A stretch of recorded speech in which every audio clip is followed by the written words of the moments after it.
Mari, jemaat yang dikasihi Tuhan, kita akan bersama-sama memperkatakan apa yang dimaksud dengan Pentakosta ketiga dan Mazmur 91. Apa yang dimaksud dengan Pentakosta ketiga? 1. Pentakosta ketiga adalah pencurahan Roh Kudus yang dahsyat di zaman ini, melebihi yang terjadi di Azusa Street. 2. Pentakosta ketiga akan mengakibatkan penuaian jiwa yang terbesar dan yang terakhir sebelum Tuhan Yesus datang kembali. 3. Pentakosta ketiga akan membangkitkan generasi Yeremia, yaitu anak-anak muda yang dipenuhi Roh Kudus, cinta mati-matian kepada Tuhan Yesus, tidak kompromi terhadap dosa, dan akan bergerak untuk memenangkan jiwa. 4. Pentakosta ketiga lahir di Indonesia dan bergerak ke bangsa-bangsa. Gerakan ini dari timur ke barat dan akan kembali ke Yerusalem. 5. Pentakosta ketiga akan memberikan kuasa untuk menyelesaikan amanat agung. Dan setelah itu, Tuhan Yesus akan datang kembali. Dan mari bersama kita sepakat dan percaya mendeklarasikan firman Tuhan yang tertulis di Mazmur 91. Dalam lindungan Allah, orang yang duduk dalam lindungan yang maha tinggi dan bermalam dalam naungan yang maha kuasa akan berkata kepada Tuhan, tempat perlindunganku dan kubu pertahananku, Allahku yang kupercayai. Sungguh Dialah yang akan melepaskan engkau dari jerat penangkap burung, dari penyakit sampar yang busuk. Dengan kepaknya ia akan menudungi engkau. Di bawah sayapnya engkau akan berlindung. Kesetiaannya ialah perisai dan pagar tembok. Engkau tak usah takut terhadap kedahsyatan malam, terhadap panah yang terbang di waktu siang, terhadap penyakit sampar yang berjalan di dalam gelap, terhadap penyakit menular yang mengamuk di waktu petang.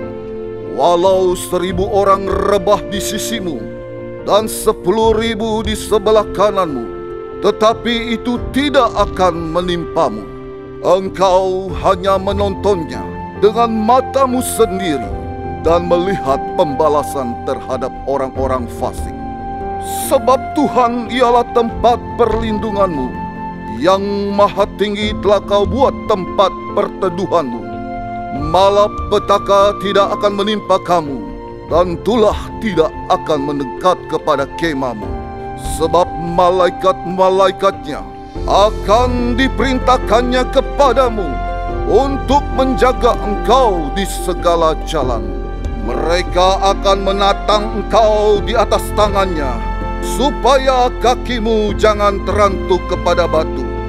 Singa dan ular tedung akan kau langkahi. Engkau akan menginjak anak singa dan ular naga. Sungguh hatinya melekat kepadaku, maka aku akan meluputkannya. Aku akan membentenginya, sebab ia mengenal namaku.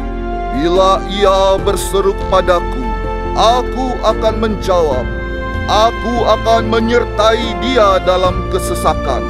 Aku akan meluputkannya dan memuliakannya. Dengan panjang umur akan kukenyangkan dia, dan akan kuperlihatkan kepadanya keselamatan daripadaku. Haleluya! Amin. Boleh sekali lagi tepuk tangan yang paling meriah buat Tuhan kita. Puji nama Tuhan. Shalom Bapak Ibu Saudara yang dikasihi Tuhan. Shalom. Saya akan percaya bahwa Allah kita sungguh luar biasa dalam hidup ini. Amin. Bapak Ibu Saudara, pada saat Bapak Ibu Saudara hari ini mungkin dalam keadaan tekanan yang begitu berat. Mari kita tetap percaya bahwa Allah kita adalah Allah yang selalu menyertai setiap kita. Kuasanya tidak pernah berubah.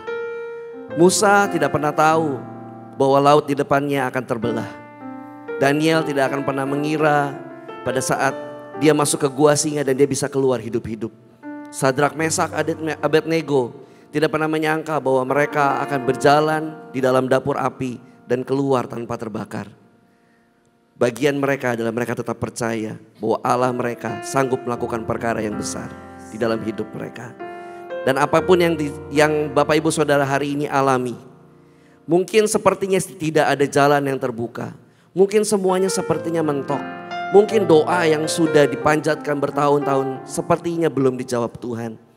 Tapi percaya, seberapa besar pun tantangan yang kita hadapi, kita punya Allah yang jauh lebih besar dari setiap permasalahan kita, yang tidak akan pernah meninggalkan kita dan selalu melakukan mujizat yang sempurna buat kita. Amin Bapak Ibu Saudara. Yang percaya berikan tepuk tangan yang paling meriah buat Tuhan. Mari sama-sama kita berdoa. Engkau luar biasa buat setiap kami Tuhan.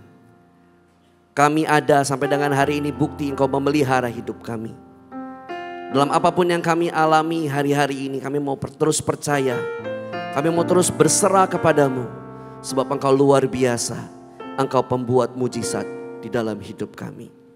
Haleluya. Amin.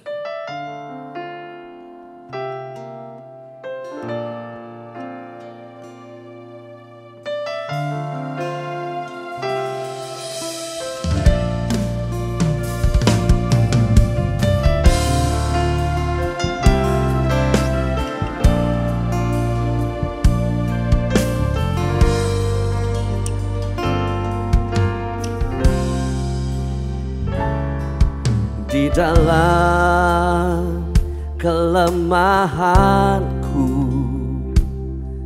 sempurna kuasa-Mu. Hebatnya tantanganku, lebih hebat Tuhanku. Ku berserah kepadamu yang membelah laut, yang teduhkan badai, yang mustahil pun terjadi karena kuasa-Mu yang pegang hidupku, yang buka jalan bagiku. Kau membuat mujizat sejati.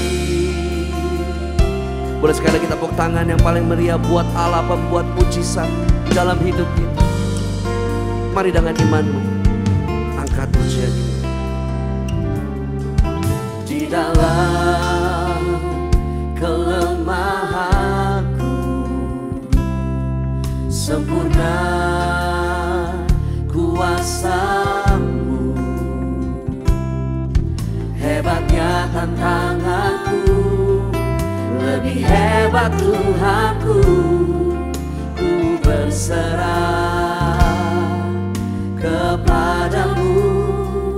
Di dalam kelemahanku, Lord Jesus, sempurna kuasa-Mu. Hebatnya tantanganku, lebih hebat Tuhanku. Ku berserah kepadamu, yang membelah laut, yang teduhkan badai, yang mustahil pun terjadi karena kuasa-Mu yang pegang hidupku, yang buka jalan bagiku. Kau membuat mujizat sejati, yang membelah laut, yang teduhkan, yang meneduhkan setiap badai hidup kami ya Tuhan. Yang mustahil pun terjadi karena kuasa-Mu yang pegang hidupku, yang buka jalan bagiku. Kau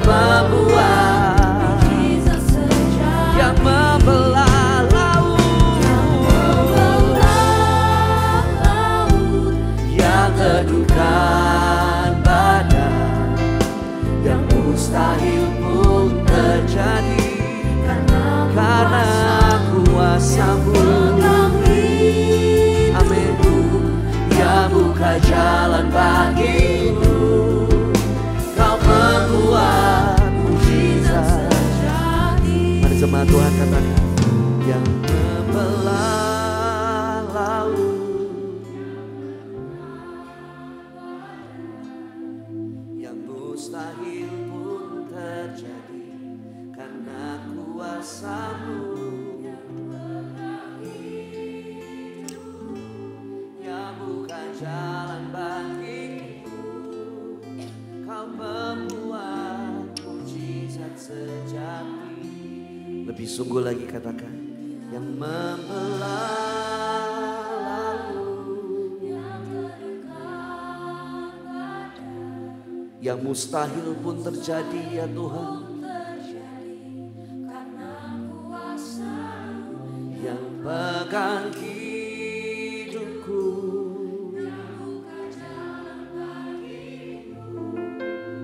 Kau membuat mujizat.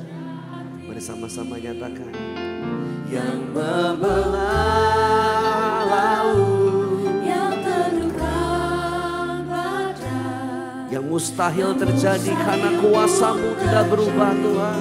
karena kuasa-Mu. Engkau Allah yang memegang hidup kami, hidupku, Engkau yang membuka setiap jalan-jalan kami ya Tuhan Yesus. Kau membuat mujizat sejati. Mari lebih lagi nyatakan, yang membelah laut, Yang teduhkan badai, yang mustahil pun terjadi karena kuasa-Mu. Yang pegang hidupku, yang buka jalan bagiku. Kau membuat mujizat sejati. Sekali lagi nyatakan, Yang membelah laut, yang teduhkan badai, yang mustahil pun terjadi karena kuasa-Mu. Yang pegang hidupku, yang buka jalan bagiku. Kau membuat mujizat sejati. Kau membuat mujizat ya Tuhan. Membuat mujizat sejati. Haleluya. Kau membuat mujizat sejati. Sungguh tiada yang seperti-Mu, tiada yang setara dengan-Mu Tuhan. Allah yang tak pernah tinggalkan kami, yang selalu memegang tangan kami, menuntun setiap langkah kami. Walau kami tak mengerti, tapi kami tahu Kau jauh lebih besar dari setiap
besar ya Tuhan Yesus. Dia besar, El Shaddai mulia. El Shaddai.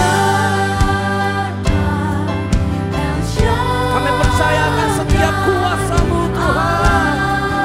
Maha kuasa, berkat-Nya berlimpah. El Shaddai. Lebih lagi nyatakan El Shaddai. El Shaddai, El Shaddai, Allah Maha Kuasa. Sungguh Engkau besar. Dia besar, El Shaddai mulia. El Shaddai, El Shaddai, Allah Maha Kuasa. Berkat-Nya berlimpah. Haleluya. El Shaddai. Tepuk tangan yang terbaik buat Allah El Shaddai. El Shaddai, El Shaddai, Allah Maha Kuasa. Dia besar, Dia besar, El Shaddai mulia.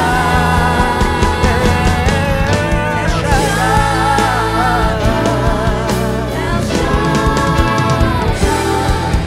Allah Maha Kuasa. Berkat-Nya berlimpah. El Shaddai. Buka tanganmu dua-dua dan katakan Berkat-Nya berlimpah. El Shaddai. Berkat-Nya berlimpah. El Shaddai.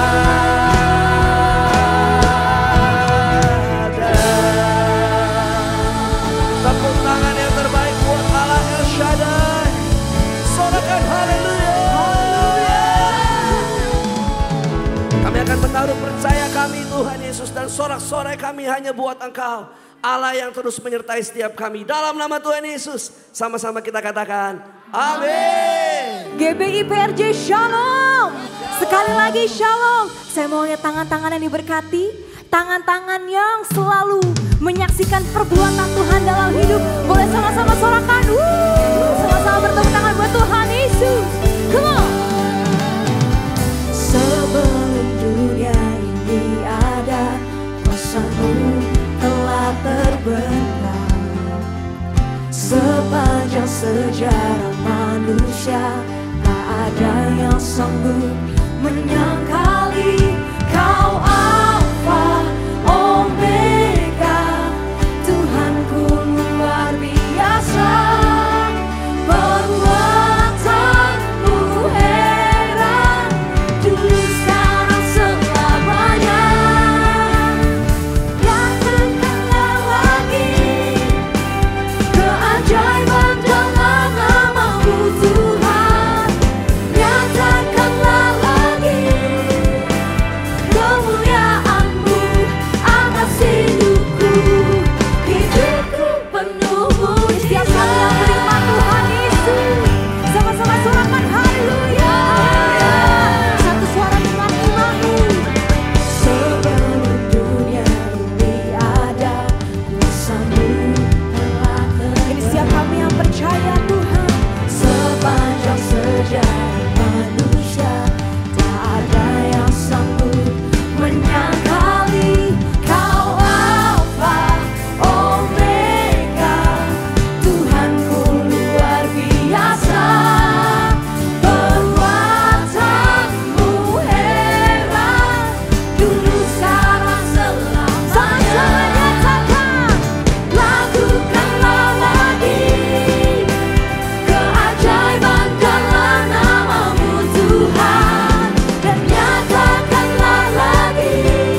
kuasa dari Raja mulia. Amin. Menaklukkan Di bawah kaki siapa? di bawah kakiku. Yes. Ku pakai kuasa dari Raja mulia. Bila Allah ada bersamaku, siapa jadi lawanku? Bila Allah ada bersamaku, siapa jadi katakan bila Bila Allah ada bersamaku, siapa jadi lawanku? Sungguh besar Kau Tuhanku, Engkau perisai hidupku. aku berdiri dengan iman Tuhan Yesus. Yesus Tuhan, Kau yang memberi kemenangan, ku bersorak merayakan. Terpujilah Engkau Raja segala raja. Sungguh Besar Kau Tuhanku, Engkau perisai hidupku. Ku berdiri dengan iman dalam Yesus Tuhan. Kau yang memberi kemenangan, ku bersorak merayakan. Terpujilah Engkau Raja segala raja. Sebab Engkau yang berkuasa Tuhan Yesus, Engkau Raja di atas segala raja.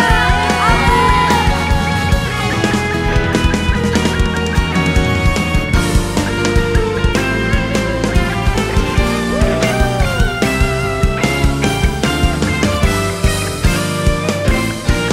Jemaat GB nyatakan, Kau Tuhanku, Engkau perisai hidupku.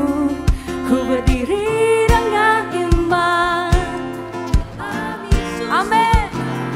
Kau yang memberi kemenangan, ku bersorak merayakan. Sekali lagi bisa lebih semangat, amin. Sungguh besar Kau Tuhanku, Engkau perisai hidupku. Di mendalam Yesus Tuhan, ku bersorak merayakan. Terpujilah Engkau Raja. Jemaat GKIPFG nyatakan, Sungguh besar Kau Tuhanku, Engkau perisai hidupku. Ku berdiri dengan iman di mendalam Yesus Tuhan. Kau yang memberi kemenangan, ku bersorak merayakan. Terpujilah Engkau Raja segala raja. terpujilah Terpujilah Engkau Raja segala raja. Yesus Tuhan. Terpujilah Engkau Raja segala raja.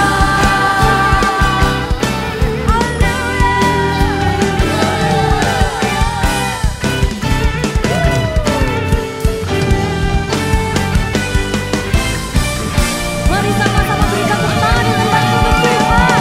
Haleluya. Katakan haleluya. Terpujilah Tuhan, Raja segala raja. Biarlah puji-pujian hanya bagi Engkau Tuhan Yesus. Segala hormat, kemuliaan hanya bagi Dia. Di dalam nama Tuhan Yesus Kristus, Indonesia aman, Indonesia sejahtera, Indonesia diberkati berlimpah-limpah. Kami sepakat dari tempat ini Tuhan berdoa untuk pilkada serentak pada tanggal 27 November 2024. Kami sepakat berdoa pilkada serentak ini berjalan dengan lancar, berjalan dengan aman. Biarlah pemimpin-pemimpin yang terpilih yang daripada Tuhan bangkit atas kota-kota, di mana kesejahteraan kota-kota muncul daripada Engkau Tuhan Yesus. Terima kasih Bapa. Kami juga berdoa Tuhan untuk pemerintahan bangsa Indonesia. Diberkatilah juga pemerintahan bangsa Indonesia, bangkit pemerintahan yang takut akan Tuhan, yaitu pemerintahan yang bekerja keras, untuk seluruh rakyat Indonesia.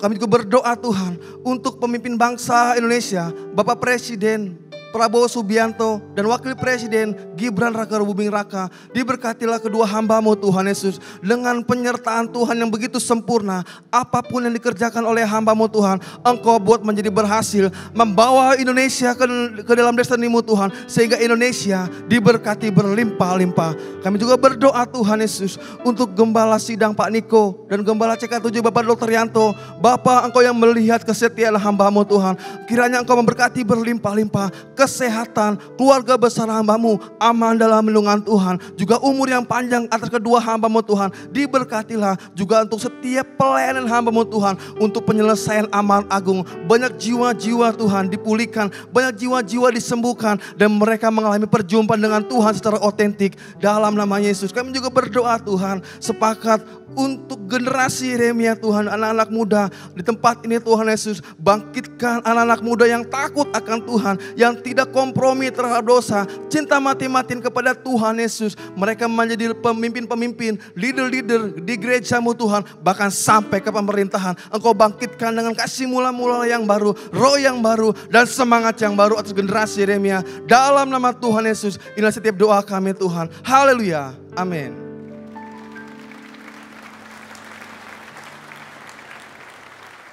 Seringkali kami mengandalkan kekuatan diri kami sendiri Tuhan Yesus. Ampuni setiap kami Tuhan. Ingatkanlah dan ajarkanlah setiap kami Tuhan. Untuk selalu ingat bahwa hanya Tuhan Yesus dapat kami andalkan. Di setiap permasalahan kami, di setiap pergumulan kami. Biar Engkau yang berkuasa terus atas hidup setiap kami. Terima kasih Tuhan Yesus.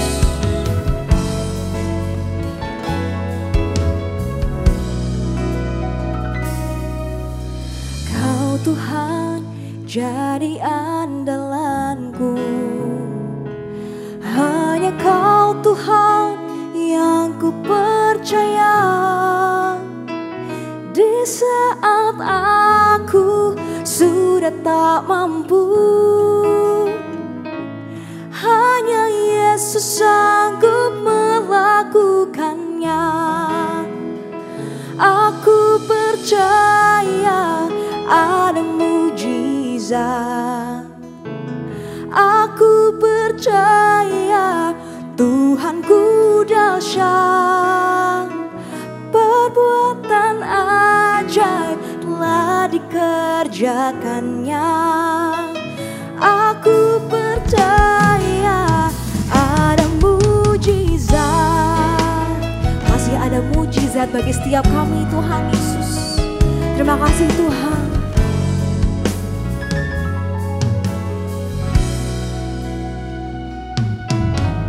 Kau Tuhan jadi andalanku, hanya Kau Tuhan yang ku percaya. Di saat aku sudah tak mampu, hanya Yesus sanggup melakukannya. Aku percaya ada mujizat. Aku percaya Tuhanku dahsyat. Perbuatan ajaib telah dikerjakannya. Aku percaya ada mujizat. Aku percaya. Kami angkat tangan kami Tuhan. Sungguh kami percaya Tuhan Yesus. Aku percaya Tuhanku dahsyat. Perbuatan ajaib telah dikerjakannya.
Tuhan kami yang dahsyat.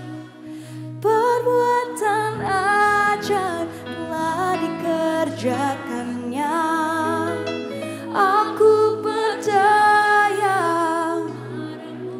Dengarlah seruan setiap kami Tuhan. Aku percaya. Sungguh kami percaya. Kami punya Tuhan yang dahsyat. Tuhan yang ajaib. Telah dikerjakannya. Aku percaya. Aku percaya. Selalu ada mujizat bagi setiap kami Tuhan. Hari demi hari kami lewati Tuhan. Kami saksikan keajaiban-Mu dalam hidup setiap kami Tuhan Yesus. Telah dikerjakannya. Aku percaya ada mujizat.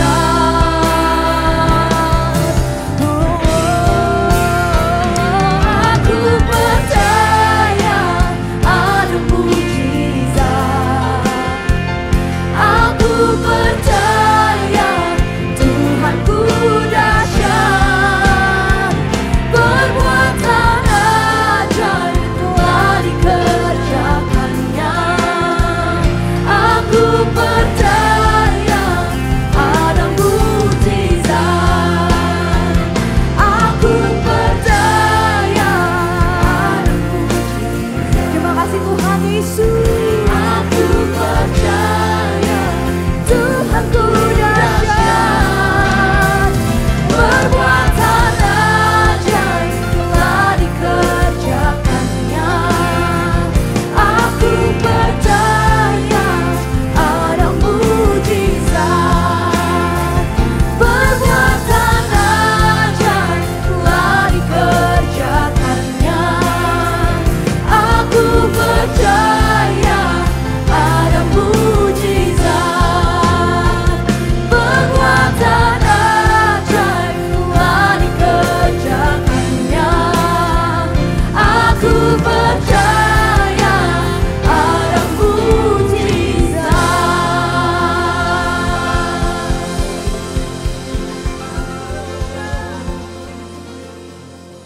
Shalom, Bapak Ibu yang dikasihi Tuhan, selamat datang di dalam ibadah online live streaming CK7. Nah, sebelum kita mulai ibadah pemberitaan firman pada hari ini, mari saya ajak Bapak Ibu untuk sama-sama kita berdoa, kita minta urapan Tuhan turun atas kita. Bapa kami yang baik, terima kasih Tuhan untuk hari ini Tuhan, di mana satu hari lagi Engkau tambahkan di dalam kehidupan kami, satu hari lagi Engkau tambahkan karunia dan anugerah yang berlimpah atas hidup kami. Bapa, jikalau sebentar lagi kami akan mendengarkan sedikit kebenaran firman-Mu, berkati setiap kami Tuhan, urapi setiap kami, supaya kami yang mendengarkannya memperoleh berkat-berkat rohani.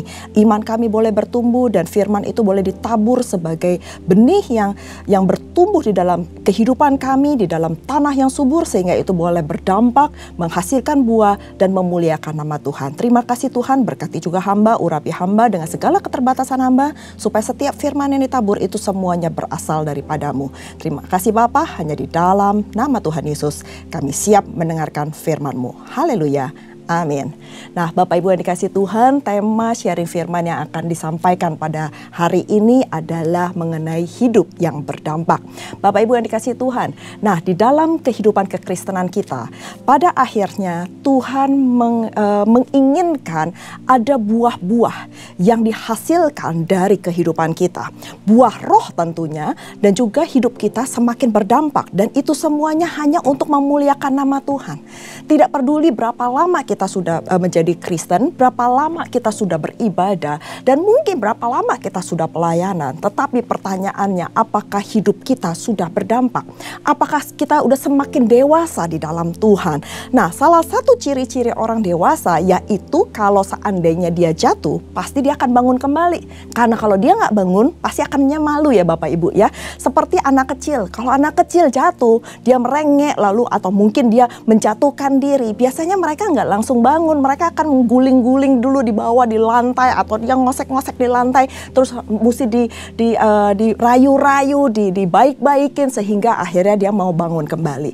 Akan tetapi orang dewasa kalau mungkin secara nggak sengaja dia terjatuh, terkilir, dia akan berusaha cepat-cepat untuk bangun, kecuali sakit banget, mungkin butuh sedikit waktu untuk dia segera bangkit. Nah, begitu juga di dalam kekristenan kita. Pada saat kita sudah dewasa rohani, kita kalau seandainya jatuh, kita pasti akan segera bangkit. Dan kalau seandainya orang dewasa, dia pastinya lebih konsisten. Karena kedewasaan itu ditentukan dari konsistensi kehidupan kita. Nggak mungkin orang dewasa itu gampang ngambek, orang dewasa itu gampang tersinggung. Tetapi orang dewasa itu lebih menjaga hatinya. Di dalam Matius 5 ayat 13-16 dikatakan, judul perikopnya adalah garam dunia dan terang dunia. Di ayat 13 dikatakan, kamu adalah garam dunia. Jika garam itu menjadi tawar, dengan apakah ia diasinkan? Tidak ada lagi gunanya selain dibuang dan diinjak orang. Nah, di dalam ayat ini dikatakan bahwa kita ini, Bapak, Ibu, dan saya, kita ini adalah garam dunia.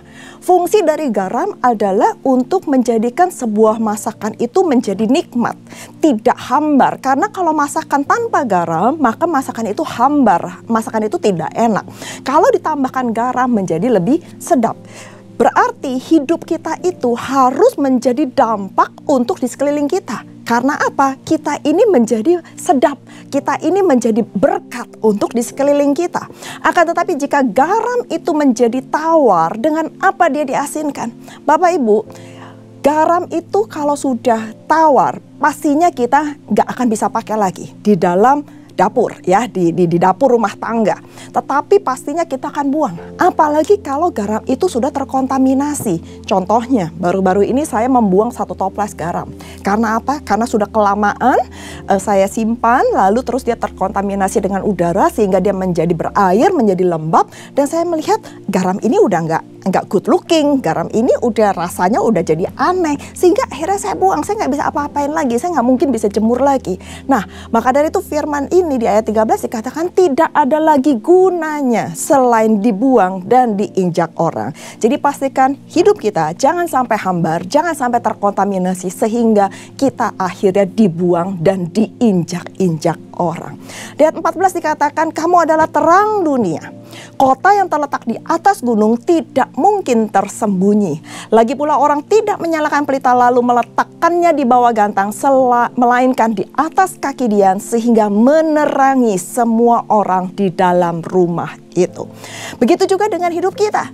Selain tadi pertama kita adalah garam, yang kedua kita adalah terang. Pada saat kita menjadi terang, kita itu nggak mungkin tersembunyi. Kehidupan Bapak, Ibu, dan saya itu nggak mungkin tersembunyi, baik itu di hadapan Tuhan dan pada akhirnya di hadapan orang. Kalau seandainya seseorang menyalakan pelita, dia nggak mungkin taruh pelita itu di bawah meja, nggak mungkin di tempat yang tersembunyi, nggak mungkin di bawah kolong kursi. Tetapi kalau kita sudah menjadi terang, kita pasti akan ditaruh di tempat yang tinggi, sehingga bisa menerangi banyak orang. Karena itu, pastikan Bapak, Ibu, dan saya selain menciptakan suasana keberadaan kita, menciptakan suasana yang bisa menjadi berkat untuk sekeliling kita. Yang kedua, kita pastikan kita menjadi berkat sehingga dapat menerangi banyak orang. Dan akhirnya di ayat 16 dikatakan demikianlah hendaknya terangmu bercahaya di depan orang supaya mereka melihat perbuatanmu yang baik. Garis bawahi perbuatanmu yang baik, bukan perbuatanmu yang jahat, bukan perbuatanmu yang mungkin tidak sesuai dengan kebenaran firman. Dan semuanya itu supaya orang itu bisa melihat. Dan pada akhirnya bukan untuk memuliakan diri kita, bukan untuk meninggikan hidup kita, tetapi untuk memuliakan Bapakmu yang di sorga. Segala pujian itu hanya bisa kita kembalikan untuk Tuhan kita Yesus Kristus. Bukan untuk kepentingan kita, bukan untuk kemegahan kita, dan bukan untuk kesombongan pribadi kita. Nah, pada saat ini hidup kita juga harus berdampak. Berdampak untuk sekeliling kita, kita menjadi terang, kita menjadi garam dimanapun Tuhan tempatkan kita. Dan itu semuanya untuk dimuliakan nama Tuhan, untuk memuliakan nama Tuhan yang di surga. Nah, saat ini kita akan membahas 3 poin. Bagaimana caranya supaya hidup kita berdampak? Yang pertama adalah yang saya ingin tekankan, sebelum hidup kita bisa memberi dampak kepada orang lain dan memuliakan nama Bapa di surga, yaitu yang pertama pertobatan dulu. Pertobatan yang memberi dampak. Karena Tuhan tidak bisa memakai seseorang dengan perkara-perkara yang besar, perkara-perkara yang supranatural, perkara-perkara yang hebat, kalau seandainya tidak ada pertobatan di dalam kehidupan orang tersebut. Tidak ada pemulihan hubungan antara orang itu dengan Tuhan.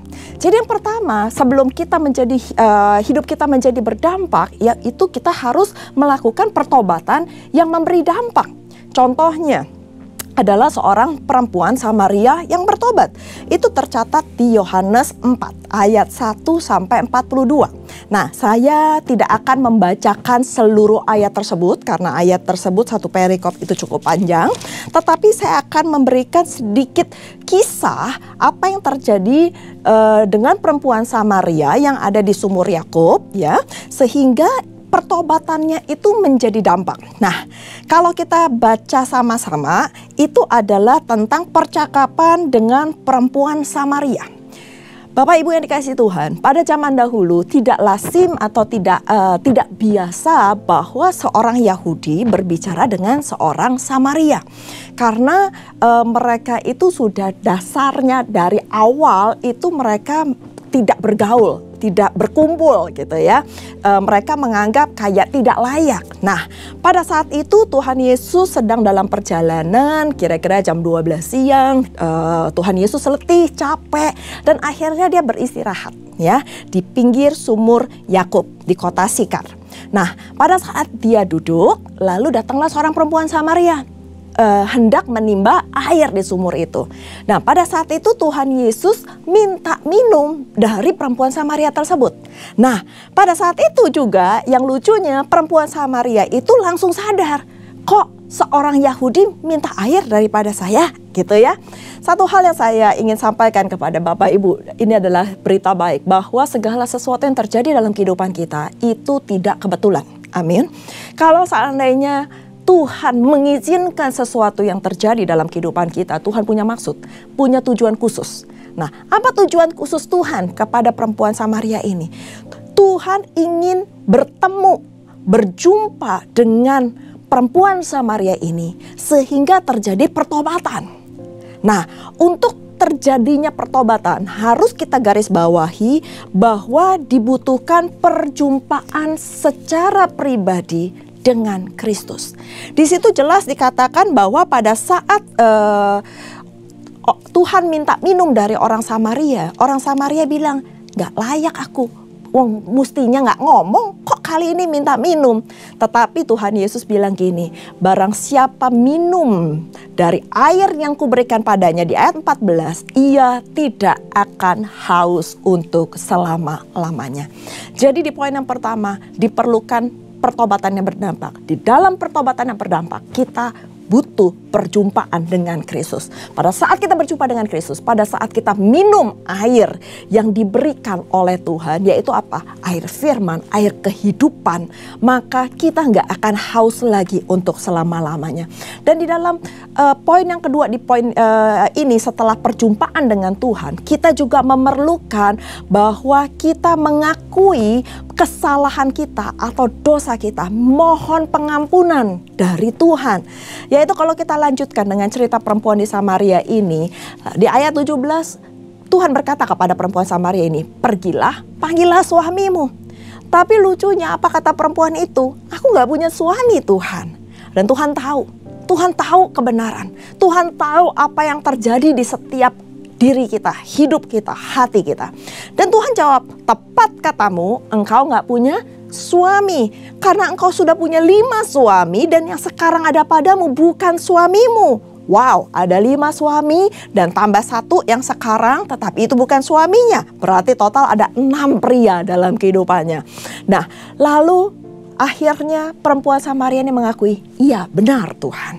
Nah, berarti ada sesuatu pengakuan yang dilakukan oleh perempuan Samaria ini.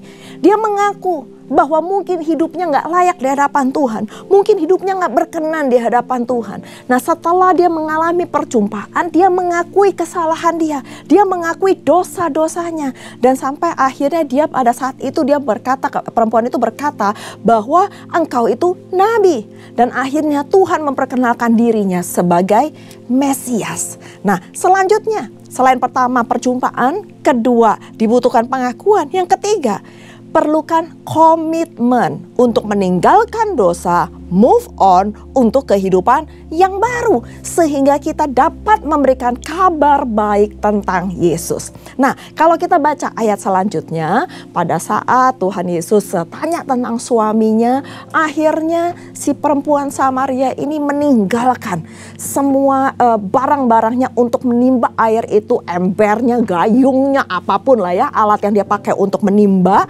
Lalu dia tinggalkan semua, dia lari ke kota untuk berjumpa dengan teman-teman di kotanya dan menceritakan tentang perjumpaan dia dengan Tuhan. Sehingga di sini saya bilang kita perlu untuk komit meninggalkan dosa kita. Saya menganggap tanda kutip bahwa ember, timba, gayung, apapun yang dia bawa sebelumnya itu dia tinggal, lalu dia move on untuk memberitakan kebenaran firman Tuhan, menceritakan kebaikan Tuhan, sehingga banyak orang yang akhirnya bertobat melalui kesaksian kita. Melalui kesaksian itu bukan hanya yang diceritakan, tetapi melalui kesaksian itu yang dihidupi, yang menjadi kenyataan perubahan hidup kita. Jadi poin yang pertama, hidup yang berdampak adalah pertobatan yang memberi dampak. Ya, pertobatan yang memberi dampak itu bukan hanya sebagai cuman kesaksian dari lip service saja, tetapi orang melihat bahwa ada perubahan hidup dari pertobatan kita. Yang dapat menilai bukan diri kita sendiri Bapak Ibu, tetapi orang-orang yang ada di sekeliling kita yang dapat melihat pertobatan kita. Amin. Itu adalah poin yang pertama. Lalu selanjutnya, poin yang kedua adalah pelayanan yang memberi dampak. Jadi sebelum hidup kita berdampak, kita harus bertobat dulu, yang pertama. Yang kedua, kita juga harus masuk ke dalam pelayanan yang memberikan dampak. Nah, antara pelayanan itu kadang-kadang dengan kehidupan kekristenan tidak bisa dipisahkan Bapak Ibu. Pelayanan ini tidak saya kotakkan dengan pelayanan selalu di dalam ibadah gereja. Tetapi hidup kita sehari-hari itu adalah pelayanan kita yang sejati. Nah, pelayanan itu nggak bisa dibilang kalau saya cukup ke gereja, saya berjemaat saja. Nggak cukup juga. Karena itu juga adalah bagian dari kehidupan seorang Kristen, yaitu melayani Tuhan. Karena Tuhan itu sendiri di Markus 10 ayat 45 dikatakan bahwa anak manusia, yaitu Tuhan Yesus juga datang bukan untuk dilayani, melainkan untuk melayani. Dan bahkan Tuhan memberikan nyawanya menjadi tebusan bagi banyak orang. Mungkin saat ini kita bukan di level bahwa kita memberikan nyawa kita, hidup kita dalam tanda kutip harafiah. Akan tetapi apa yang Tuhan sudah lakukan itu juga menjadi teladan, menjadi contoh bagi kita.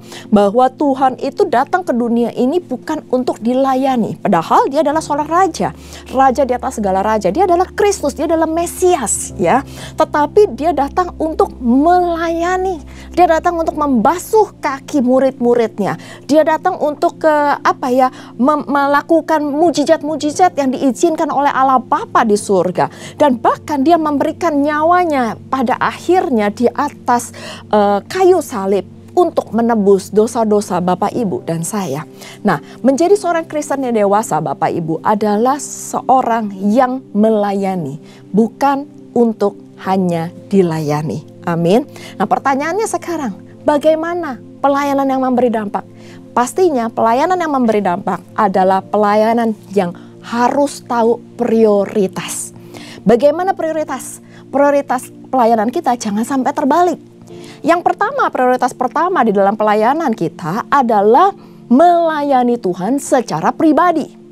Jangan melayani pekerjaan Tuhan, karena melayani Tuhan secara pribadi itu adalah yang tertinggi, prioritas yang tertinggi. Baru prioritas yang kedua adalah melayani pekerjaan Tuhan. Apa yang dimaksudkan dengan melayani Tuhan secara pribadi? Yaitu hubungan kita dengan Tuhan. Sama seperti contoh Maria dan Marta. Di Lukas 10 ayat 38 sampai 42 menceritakan tentang Maria dan Marta. Pada saat itu ketika Yesus dan murid-muridnya dalam perjalanan, tibalah ia di sebuah kampung. Seorang perempuan yang bernama Marta menerima dia di rumahnya. Di ayat 39 dikatakan perempuan itu mempunyai seorang saudara yang bernama Maria. Maria ini duduk dekat kaki Tuhan dan terus mendengarkan perkataannya. Sedangkan Marta sibuk sekali melayani dan ia mendekati Yesus dan berkata, "Tuhan, tidakkah engkau peduli bahwa saudaraku membiarkan aku melayani seorang diri?" Waduh, dia one man show ya, dia mengerjakan segala sesuatunya. Sedangkan saudarinya itu hanya duduk dekat kaki Yesus dan mendengarkan Yesus. Lalu katanya Marta lagi, "Suruhlah dia membantu aku." Tetapi jawab Tuhan kepadanya, "Marta, Marta, engkau khawatir dan menyusahkan diri dengan banyak perkara. Tetapi hanya satu saja yang perlu. Maria telah memilih bagian yang terbaik yang tidak akan diambil daripadanya."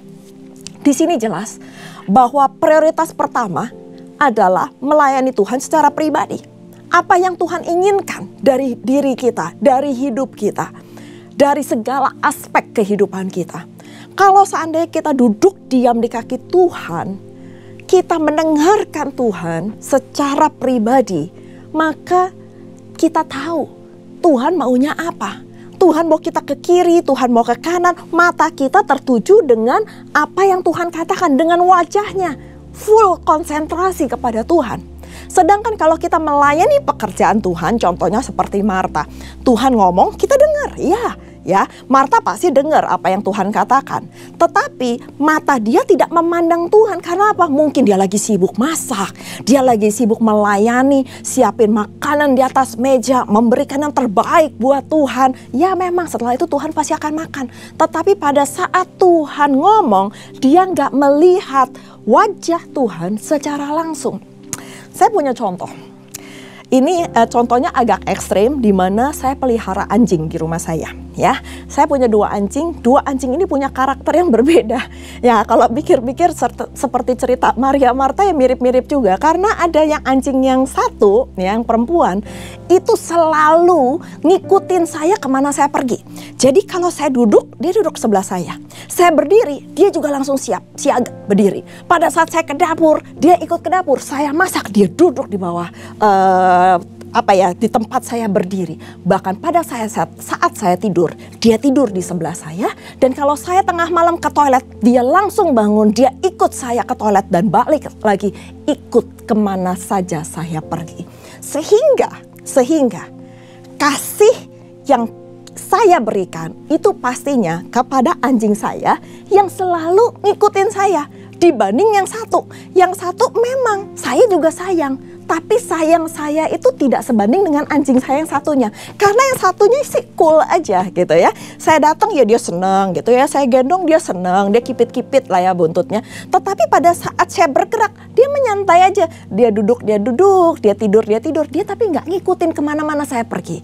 Sehingga kasih saya, sayangnya saya pasti lebih kepada anjing yang ngikutin saya. Pada saat itu saya merenungkan, bagaimana hidup saya di hadapan Tuhan. Apakah saya ngikutin terus kemana Tuhan berbicara, mata saya memandang Tuhan, hati saya melekat kepada Tuhan, atau saya cuma sibuk sendiri? Sibuk melayani Tuhan, iya sibuk. Tapi apakah itu berkenan di hadapan Tuhan? Itu bagus, saya bilang, bagus. Melayani Tuhan itu luar biasa. Kita mau berkorban secara waktu, pikiran, tenaga, bagus sekali. Tetapi prioritas yang paling penting adalah kita itu melayani Tuhan secara pribadi. Sehingga apa maunya Tuhan kita tahu. Kita kenal pribadinya Tuhan. Kita tahu benar apa yang Tuhan suka dan apa yang Tuhan tidak suka. Jadi Bapak Ibu, Melayani Tuhan itu baik, tetapi lebih baik, lebih berkenan.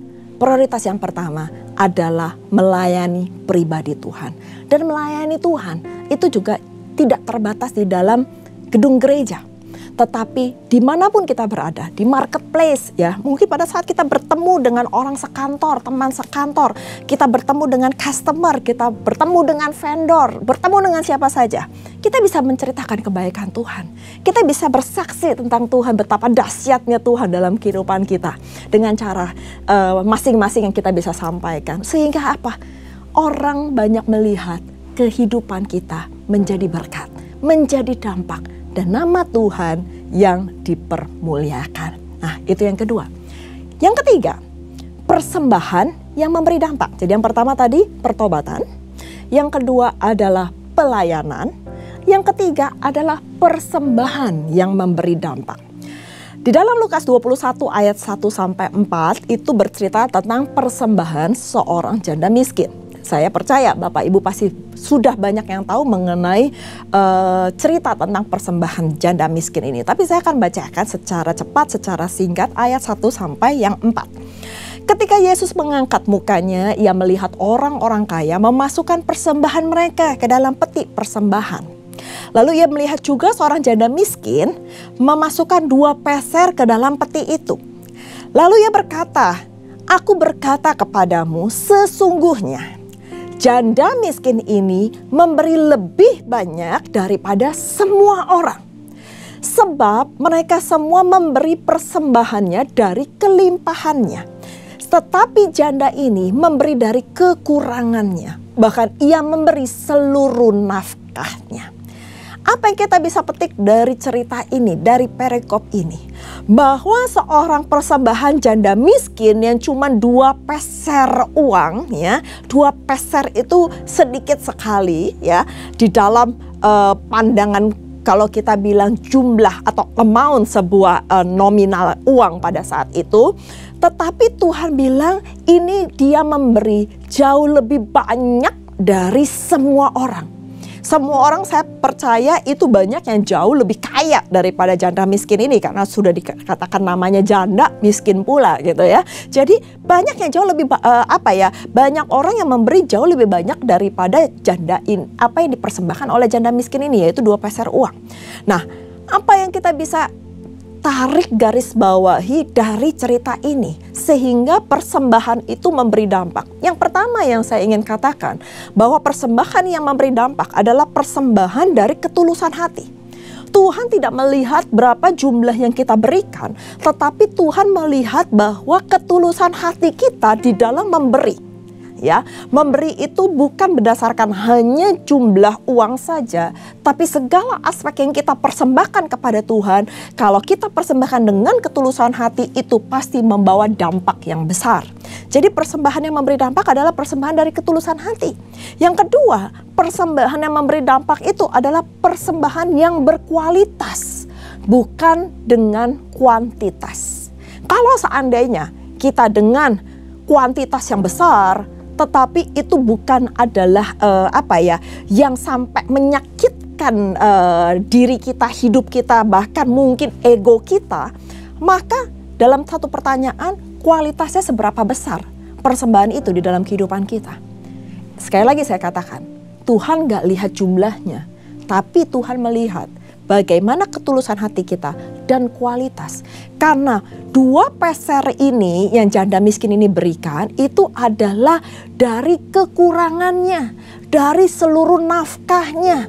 Mungkin janda ini pada saat setelah memberikan dia mikir, besok dia makan apa? Besok bagaimana dengan hidupnya? Besok bagaimana dengan tagihannya? Mungkin seperti itu. Dan Tuhan itu bukan Tuhan ATM ya Bapak Ibu ya. Pada saat kita beri terus udah gitu tiba-tiba besok seperti kayak jackpot gitu ya keluar gitu ya.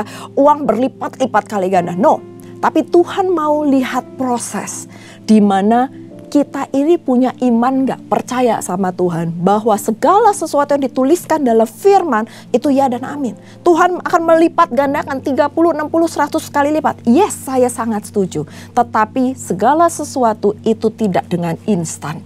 dengan proses.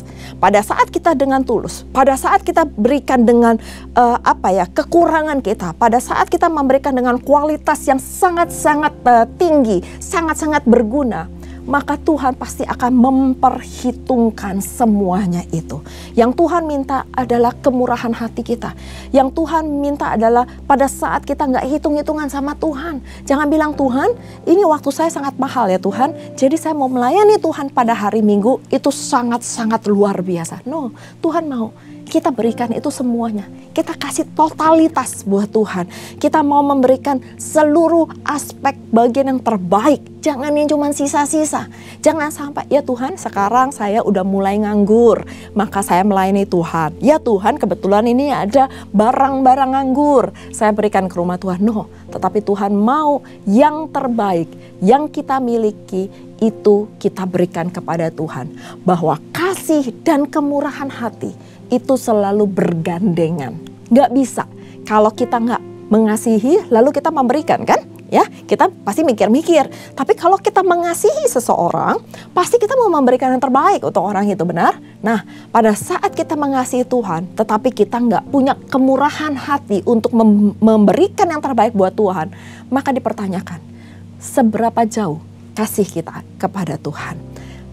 Ayat yang terakhir yang saya akan bacakan, di Roma 12 ayat 1, karena itu, saudara-saudara, demi kemurahan Allah, aku menasehatkan kamu supaya kamu mempersembahkan tubuhmu sebagai persembahan yang hidup, yang kudus dan yang berkenan kepada Allah. Itu adalah ibadahmu yang sejati. Kata penutup yang saya ingin sampaikan, Tuhan minta pada akhirnya persembahan kita itu bukan hanya sebatas materi. Bukan sebatas mungkin persembahan umum, persembahan diakonia. Ya, itu memang kita harus memberikan persembahan. Jangan dengan tangan hampa. Akan tetapi Tuhan mau lebih daripada itu. Yaitu kita mempersembahkan tubuh kita sebagai persembahan yang hidup, yang kudus, yang berkenan kepada Allah. Apa itu mempersembahkan tubuh kita? Di dalam tubuh ada hati, pikiran, tenaga, jiwa, segala keberadaan kita. Totalitas kita persembahkan kepada Tuhan. Dan jangan cuma kasih yang jelek-jeleknya aja. Pada saat kita udah tua mungkin ya, pada saat kita udah nganggur, pada saat kita udah gak mampu ngapa-ngapain, baru kita melayani Tuhan, baru kita bilang, ya Tuhan ini aku gitu ya. Nggak seperti itu. Pada saat Tuhan masih kasih kita kesempatan, pada saat kita masih produktif, persembahkan itu semuanya untuk Tuhan. Yang kudus dan yang berkenan kepada Allah. Itu adalah ibadah kita yang sejati. Pendek kata Bapak Ibu sekalian, bagaimana hidup kita supaya berdampak? Karena saya percaya ini sudah hampir di penghujung tahun 2024. Dari Januari sampai Oktober kita masuk di bulan November. Apakah selama tahun 2024 ini hidup kita sudah berdampak? Apakah kekristenan kita sudah membuahkan hal-hal yang baik dan untuk memuliakan nama Tuhan di surga? Kalau seandainya belum, mungkin 3 hal ini bisa kita pikirkan, renungkan. Apakah kita sudah melakukan pertobatan yang memberikan dampak buat banyak orang? Dan yang kedua, apakah kita sudah benar-benar melayani pribadinya Tuhan? Kita sudah intim, semakin intim sama Tuhan. Kita semakin ngerti apa yang Tuhan kehendaki dalam kehidupan kita. Dan apakah kita sudah melayani Tuhan dimanapun kita berada. Di dalam keluarga kita, di dalam pekerjaan kita, di dalam mungkin gereja Tuhan. Di mana kita bisa bertumbuh dan kita boleh bertumbuh di dalamnya. Dan yang terakhir, apa kita sudah memberikan yang terbaik buat Tuhan? Apa yang kita sudah berikan sampai saat ini buat Tuhan? Apakah kita sudah mempersembahkan tubuh kita, kehidupan kita, segala pikiran, waktu, tenaga, apapun, bahkan materi kita sudah persembahkan kepada Tuhan? Dan saya percaya pada saat kita hidupnya berdampak, saya percaya banyak orang akan melihat perbuatan baik kita dan akhirnya memuliakan nama Tuhan di surga. Banyak orang yang akan diberkati, banyak orang yang akan bertobat melalui kehidupan kita. Dan nama Tuhan dipermuliakan. Mari kita berdoa. Terima kasih Tuhan untuk firman yang sangat singkat ini Tuhan. Kami percaya Tuhan dimanapun kami berada, Engkau sedang berbicara dengan kami pribadi lepas pribadi. Engkau sedang beracara dengan kami. Engkau sedang menegur kami, menasehati kami. Supaya hidup kami semakin berdampak, hidup kami semakin berbuah lebat, dan hidup kami semakin memuliakan nama Tuhan. Tuhan, Engkau urapi Tuhan setiap kami, mampukan kami Tuhan, supaya kami dapat melakukan apa yang menjadi kehendak-Mu dalam kehidupan kami. Supaya kami, hidup kami itu menghasilkan buah pertobatan. Hidup kami itu bisa menghasilkan buah pelayanan. Dan bahkan kami bisa mempersembahkan hidup kami untuk hormat kemuliaan nama Tuhan. Terima kasih Tuhan, berkati setiap jemaat-Mu Tuhan. Apapun yang saat ini menjadi pergumulan, pergumulan doa mereka Tuhan, Engkau sendiri Tuhan yang memberikan jawaban doa tepat pada waktunya. Dan biarlah Tuhan, firman ini dapat menguatkan setiap kami, sehingga pemulihan demi pemulihan terjadi dalam kehidupan kami. Terima kasih Bapa, terus berbicara, hamba telah selesai, hamba terbatas, tetapi kuasa-Mu tidak terbatas dalam kehidupan kami. Hanya di dalam satu nama Tuhan, kami yang hidup, Tuhan kami, Yesus Kristus. Haleluya, amin. Tuhan Yesus memberkati.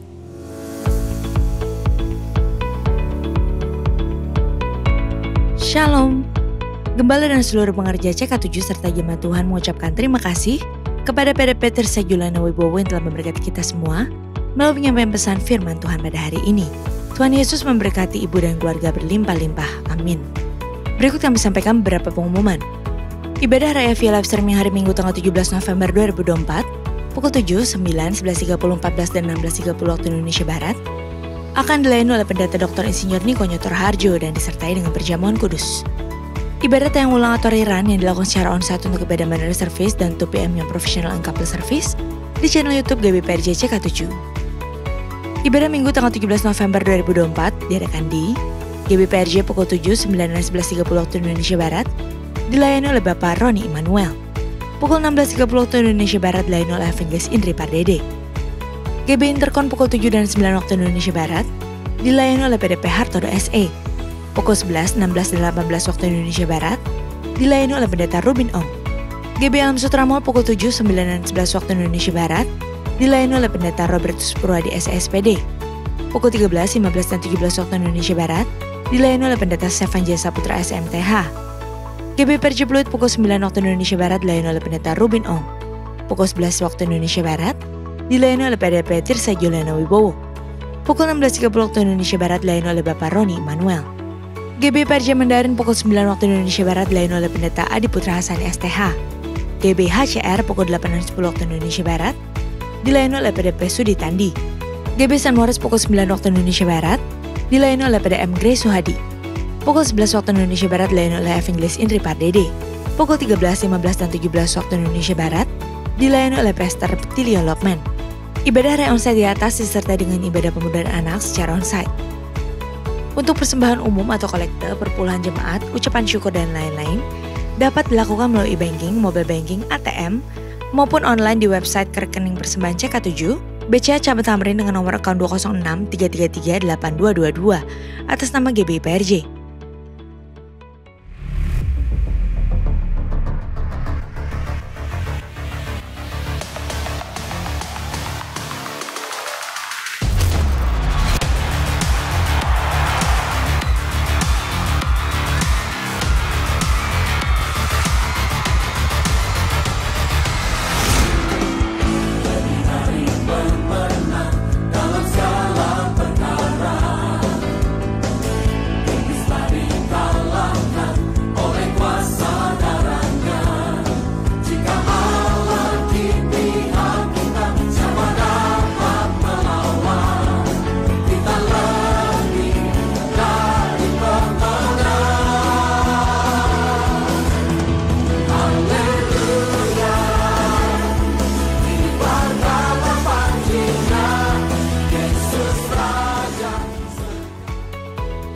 Untuk info lengkap seluruh kegiatan GBPRJ CK7, maka Bapak Ibu dapat follow sosial media GBPRJ baik di Instagram, TikTok, Facebook, maupun Twitter.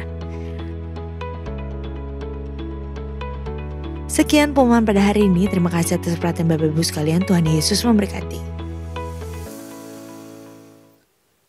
Terimalah berkat yang berlimpah-limpah dari Allah Bapa, kasih karunia di dalam anaknya yang tunggal, Yesus Kristus.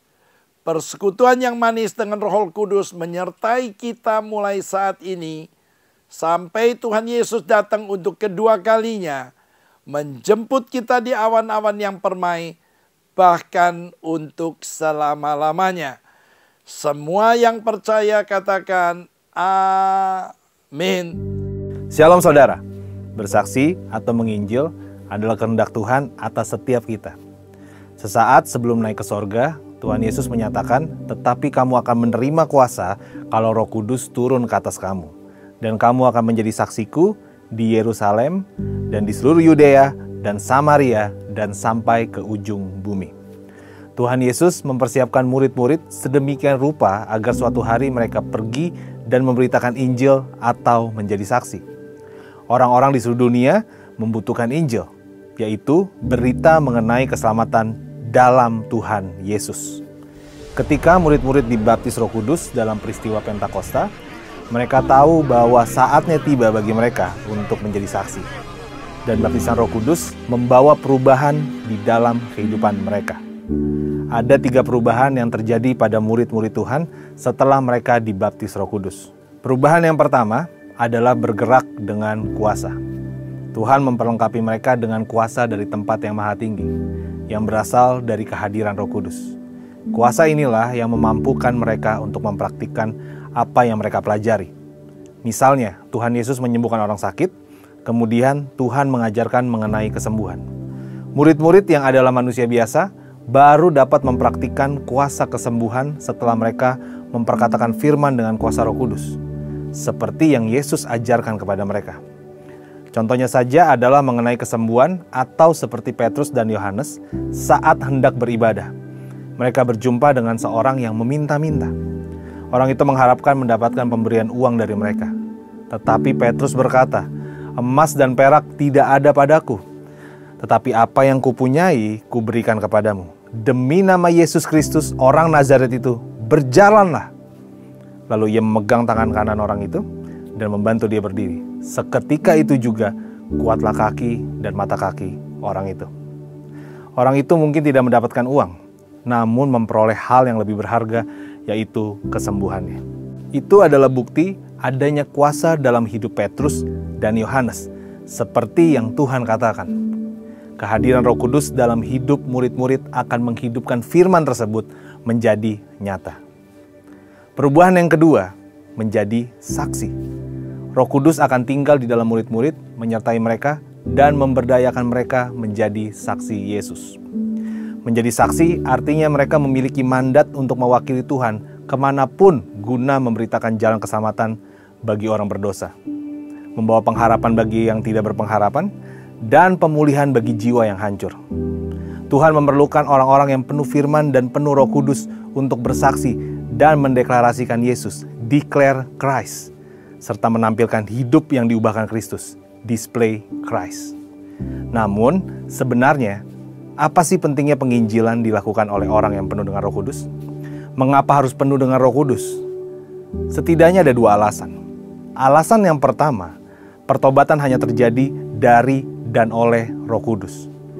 Tuhan Yesus mengatakan dalam Yohanes 16 ayat ke-8 sampai ke-11, "Dan kalau Ia datang, Ia akan menginsafkan dunia akan dosa, kebenaran dan penghakiman, akan dosa karena mereka tetap tidak percaya kepadaku. Akan kebenaran karena aku pergi kepada Bapa dan kamu tidak melihat aku lagi. Akan penghakiman karena penguasa dunia ini telah dihukum." Ketika seseorang dipenuhi Roh Kudus menyampaikan pesan Tuhan, maka orang berdosa akan diinsafkan dari dosa dan bertobat. Alasan yang kedua, tanpa dipimpin Roh Kudus, orang tidak dapat secara tepat mengenali Yesus dan mengakui sebagai Tuhan. Pertolongan Roh Kudus pada saat menginjil akan menghasilkan pertobatan sejati. Rasul Paulus menulis dalam 1 Korintus 12 ayat yang ketiga, "Karena itu aku mau meyakinkan kamu bahwa tidak ada seorang pun yang berkata-kata oleh Roh Allah dapat berkata, terkutuklah Yesus. Dan tidak ada seorang pun yang dapat mengaku Yesus adalah Tuhan selain oleh Roh Kudus." Oleh sebab itu, orang berdosa akan diselamatkan ketika mendengar dan mempercayai pesan Injil yang disampaikan oleh saksi Tuhan, karena Roh Kudus bekerja melaluinya. Perubahan ketiga yang terakhir yang dilakukan oleh Roh Kudus adalah membuat murid menjadi berani. Melaksanakan tugas bersaksi sampai ke ujung bumi dengan berbagai tantangannya memerlukan keberanian yang tinggi. Para murid harus menembus batasan-batasan mereka dan melangkah ke dunia baru yang belum mereka ketahui. Dasar keberanian mereka adalah firman dan Roh Kudus. Dan sejarah telah membuktikan bahwa para murid tidak undur memberitakan Injil meskipun mengalami aniaya dan kematian. Namun mereka tidak undur. Mereka memiliki keberanian sebagai buah dipenuhi oleh Roh Kudus yang menghasilkan keberanian. Ketika murid-murid di Yerusalem diancam dan ditekan agar tidak memberitakan nama Yesus, mereka justru berdoa kepada Tuhan. Dan sekarang, ya Tuhan, lihatlah bagaimana mereka mengancam kami dan berikanlah kepada hamba-hambamu keberanian untuk memberitakan firman-Mu. Bukannya berhenti, mereka justru minta keberanian untuk terus menginjil. Dalam situasi tertekan, berhenti menginjil bukanlah solusi. Sebaliknya, kita harus meminta keberanian dari Roh Kudus untuk terus menginjil. Setiap murid Kristus memerlukan baptisan Roh Kudus. Bahkan ketika mereka terpaksa melarikan diri dan tersebar ke kota-kota lain, mereka terus memberitakan Injil dengan berani dan banyak jiwa diselamatkan. Everyone, visi tahun 2033 adalah semua orang akan mengalami perjumpaan yang otentik dengan Tuhan melalui kuasa dan kehadiran Roh Kudus. Artinya akan terjadi penuaian jiwa yang terbesar sebelum Tuhan Yesus datang untuk kedua kalinya. Kita tidak dapat menginjil dengan mengandalkan pada kekuatan sendiri atau pengalaman keberhasilan kita. Semua itu hanyalah terbatas. Kita harus merindukan kehadiran Roh Kudus dalam hidup kita agar memiliki kuasa dan keberanian memberitakan Injil kepada semua orang. Pertanyaannya, kapan terakhir saudara menginjil? Do it now. Saudara, untuk penjelasan lebih lengkap dari tim teologi kami, silakan buka link yang ada di atas atau scan QR Code yang tersedia. Tuhan Yesus memberkati.